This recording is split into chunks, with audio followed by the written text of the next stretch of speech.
Praise the Lord. ஓசியா 9ஆம் அதிகாரம்.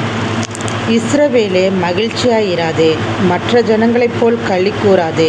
உன் தேவனை விட்டு நீ சோரம் போனாய். தானியம் போரடிக்கிற சகல களங்களிலும் பணியத்தை நாடுகிறாய். தானிய களமும் திராட்சை தொட்டியும் அவர்களை பிழைப்பூட்டுவதில்லை. அவர்களுக்கு திராட்சரசம் ஒழிந்து போகும். அவர்கள் கர்த்தருடைய தேசத்தில் குடியிருப்பதில்லை. எப்பிராயீமியர் திரும்ப எகிப்துக்கு போவார்கள். அசிரியாவில் தீட்டுள்ளதை புசிப்பார்கள். அவர்கள் கர்த்தருக்கு திராட்சை ரசத்தின் பான பலியை வார்ப்பதில்லை. அவருக்கு அங்கீகாரமாய் இருப்பதும் இல்லை. அவர்களுடைய பலிகள் அவர்களுக்கு துக்கம் கொண்டாடுகிறவர்களின் அப்பத்தைப் போல இருக்கும். அதை புசிக்கிற யாவரும் தீட்டுப்படுவார்கள். அவர்களுடைய அப்பம் அவர்களுக்கே ஆகும். அது கர்த்தருடைய ஆலயத்தில் வருவதில்லை. ஆசரிப்பு நாளிலும் கர்த்தருடைய பண்டிகை நாளிலும் என்ன செய்வீர்கள்?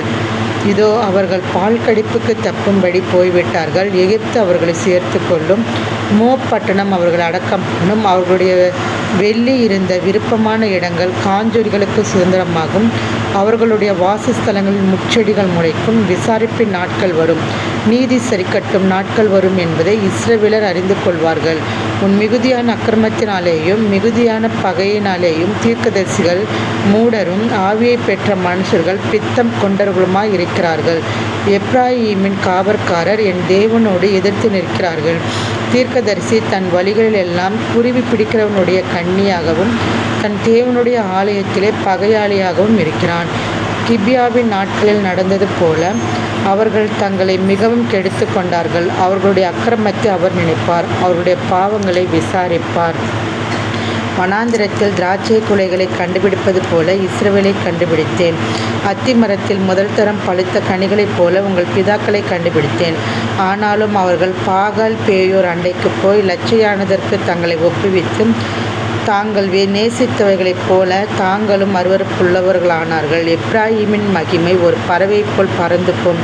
அது பிறப்பதும் இல்லை, வயிற்றில் இருப்பதும் இல்லை, கர்ப்பம் தரிப்பதும் இல்லை. அவர்கள் தங்கள் பிள்ளைகளை வளர்த்தாலும் அவர்களுக்கு மனுஷர் இராதபடிக்கு அவர்களை பிள்ளைகள் அற்றவர்களாக்குவேன். நான் அவர்களை விட்டு போகையில் அவர்களுக்கு ஐயோ.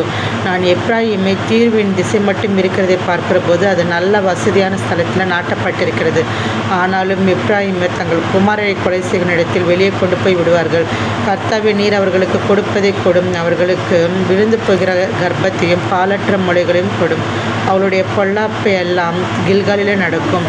அங்கே நான் அவர்களை வெறுத்தேன். அவர்களுடைய பொல்லாப்பின் நிமித்தம் அவர்களை நான் என் சமூகத்தை விட்டு துரத்துவேன். இனி அவர்களை நேசிக்க